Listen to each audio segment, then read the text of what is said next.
प्रकार की होती है। उसके बाद आपको रंग योजना से संबंधित जो आपका हर पैटर्न के अंदर क्वेश्चन पूछा जाएगा वो आपको देखना है। तो सबसे पहले रेखा होती है, वो आपकी ये 4 प्रकार की बता रखी है। एक आपकी खड़ी रेखा आती है, आपको इसी तरीके से इनका ड्रॉ करके और आपको बताना है कि ये रेखा क्या होती है। ये गतिशील रेखा कहलाती है, जो लंबाई का आपको बोध करवाती है। क्वेश्चन इस तरीके से भी बनाया जा सकता है कि जो हाइट में छोटे व्यक्ति होते हैं उनको उनकी रेखाओं के अंदर किस तरीके का पैटर्न यूज करके हमें वस्त्रों का निर्माण करना है। दूसरी जो रेखा आती है आपकी, ये आपकी इस तरीके की बड़ी रेखाएं आती है। ये बड़ी रेखाएं क्या होती है, स्थिरता का बोध करवाती है, तो ये आपको थोड़ा सा पता होना चाहिए। तीसरी जो रेखा आती है वो आती है आपकी वक्र रेखाएं, जो दोनों तरीके का आभास कराती है, सुंदर आकर्षण रूप है वो इसमें प्रदान करती है। एक रेखा होती है आपकी वी शेप की, तिरछी रेखाएं भी बोल सकते हैं इनको। इस तरीके से तिरछी रेखाओं को भी आप व्यक्त कर सकते हैं। ये तिरछी रेखाओं में स्थिरता और गतिशीलता दोनों का आभास कराने वाली ये रेखा आपकी मानी जाती है। तो इस तरीके से खाली अगर रेखा का भी हमें बताना है कि रेखा कितने प्रकार की होती है, तो वो आपकी इस तरीके से ये 4 प्रकार की रेखाएं होती है, जो चारों प्रकार के पैटर्न को हमें यूज करके हमारे क्या करना है, हमारे वस्त्रों का निर्माण के अंतर्गत हमें इनकी भूमिका को निभाना है। दूसरा हम देखते हैं रंग योजना। रंग योजना आपकी क्या है, ये रंग योजना से आपके क्वेश्चन में हर बार एक क्वेश्चन आता है। आपको सबसे पहले तो आपको ये ध्यान रखना है कि हमारे जो प्राथमिक रंग है वो क्या है। प्राथमिक रंगों का आपको ध्यान रखना है। तो प्राथमिक रंग है वो आपके 3 है, आपको तीनों को इसी तरीके से बताना है। सबसे ऊपर क्या आता है, रेड कलर आता है, जिसको आप लाल रंग आर से लिख के दिखा सकते हो। दूसरा आपका आता है येलो कलर, जो पीला कलर और व्हाइट से आप इसमें लिख के बता सकते हो। तीसरा आपका आता है ब्लू कलर, नीला रंग, जो आप इस तरीके से एक ट्रायंगल के माध्यम से इनके 3 प्राथमिक रंग है।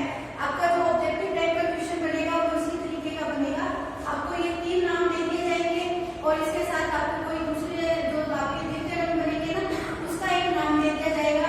हरा हो सकता है, नारंगी हो सकता है, बैंगनी हो सकता है। तो उसमें से हमेशा एक रंग छटवाते हैं आपको कि कौन सा प्राथमिक रंग है या कौन सा प्राथमिक रंग नहीं है। तो इसी तरीके से आपका एक क्वेश्चन आपका ऑब्जेक्टिव टाइप का इसी तरीके का आपको 1 नंबर वाला है वो देखने को मिलेगा। अब आपके जो इसी 2 प्राथमिक रंगों का जब हम यूज करते हैं तो आपके सेकेंडरी कलर बनते हैं, जिसको हम द्वितीय प्रकार के कलर कहते हैं। ये आपको ध्यान रखना है कि ये हमारे द्वितीय प्रकार के कलर है वो कौन से हैं। इस टेबल में आप इनको प्राथमिक कलर लिख के इस तरीके से शो कर सकते हो। इसी तरीके से आप इसका अगर ये क्वेश्चन निबंधात्मक में आता है तो आप इसका क्या कर सकते हो, एक डायग्राम बना के और आप इनको स्पष्ट करके दिखा सकते हो। जब 2 प्राथमिक रंग, जैसे ये आपका प्राथमिक रंग है और ये आपका प्राथमिक रंग है, यानी लाल और पीला, ये जब दोनों रंग मिलेंगे तो यहाँ पे सेकेंडरी कलर कौन सा बनेगा, ये आपको ध्यान रखना है। तो ये सेकेंडरी कलर आपका कौन सा बनेगा, ऑरेंज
तीसरी आपकी जो इसी रंग योजना के अंदर आपकी आती है वो मध्यवर्ती रंग योजना आती है, एक प्राथमिक और एक द्वितीयक। जब दोनों रंगों को हम बराबर मात्रा में उसी पैटर्न से मिलाते हैं तो आपका क्या बनता है, ये मध्यवर्ती रंग का निर्माण होता है। तो इसको आप इस तरीके से लिखोगे, एक फर्स्ट और एक सेकंड, तो मिलेगा तो आपका क्या कहलाएगा, मध्यवर्ती रंग कहलाएगा।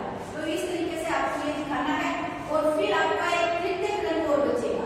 तृतीयक रंग में क्या करना है, दो सेकेंडरी कलर। अब इन दो सेकेंडरी कलर को जब मिलाओगे तब आपके पास क्या मिलेगा, तृतीय प्रकार का रंग आपकी इस योजना के अंदर स्पष्ट होगा। तो ये इस तरीके से आपकी प्राथमिक रंग, द्वितीयक रंग, मध्यवर्ती रंग और आपके चौथा जो स्टेप बनता है ये आपका तृतीयक रंग। तो ये चार तरीके के बिंदु हैं, इन्हीं एक कैंडल में तीन रंगों के माध्यम से आपके पास टोटल मिला के 12 कलर है, वो इस रंग योजना के अंतर्गत आपके स्पष्ट हो जाते हैं।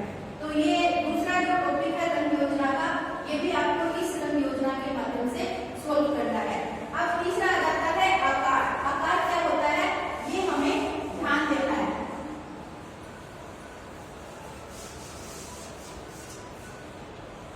आपका रेखा हो गया, रंग हो गया और तीसरा आपका आकार आ जाएगा। अब ये आकार का निर्माण हम वस्त्र के अंदर किस तरीके से प्रिंट वगैरह बनाते हैं ना, तो वो प्रिंट वगैरह हमें देखना होता है। इस आकार को बनाने के लिए हम इन रेखाओं का यूज करते हैं। आकार हमारा एक तो वर्ग बनता है, एक हमारी इस तरीके से आयत बनती है और एक हमारा वृत्त बनता है और एक ये ट्रायंगल बनता है। ये चार तरीके के आकार हमारे पास आते हैं। अब हमें इनकी संरचना को ध्यान में रखते हुए ये देखना है कि जब दो खड़ी और दो बड़ी रेखाएं बनती है तो हमारे पास एक रंग का इस तरीके का वर्ग का आकार आ जाता है। और इसी तरीके से ये आयत बनती है, ये भी हमारी क्या आती है, दो बड़ी रेखाएं और दो आपकी ये खड़ी रेखाएं हैं मिलकर क्या बनाती है, आपका एक वर्ग का आकार, सॉरी आयत का आकार बनाती है। और दो तिरछी रेखाएं, एक आपकी बड़ी रेखाएं हैं, ये आपके त्रिभुज के आकार को निर्मित करती है। इसी तरीके से हमारी जो वक्र रेखाएं होती है, ये वक्र रेखाएं भी क्या बनाती है, हमारे इस वृत्त का निर्माण करती है। इन सभी चारों आकृतियों को मिलाकर ही हमारे एक वस्त्र परिसज्जा के अंतर्गत क्या बनता है, हमारे वस्त्र निर्माण की प्रक्रिया है, उसके आकार यानी उसका जो डिजाइन का नमूना है वो हम बना के तैयार कर लेते हैं। तो इस तरीके से इन रेखाओं का हमारे वस्त्र डिजाइन के निर्माण के अंतर्गत हमारी जो वस्त्र प्रणाली होती है वो निर्मित होके तैयार होती है। अब हमारा ये बुनावट आ जाता है। बुनावट का मतलब क्या होता है कि हमारे कपड़े का पैटर्न क्या है, मुलायम है, खुरदरा है, सॉफ्ट है या रफ है, किस तरीके का है, ये हमारी इस वस्त्र परिधान की बुनावट का मीनिंग होता है। तो इस तरीके से हमारी जो डिजाइन के ये तत्व होते हैं, ये डिजाइन के चार तत्व होते हैं जिनका हमने अलग अलग तरीके से करके इनका पैटर्न देखा है। ये आपको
बात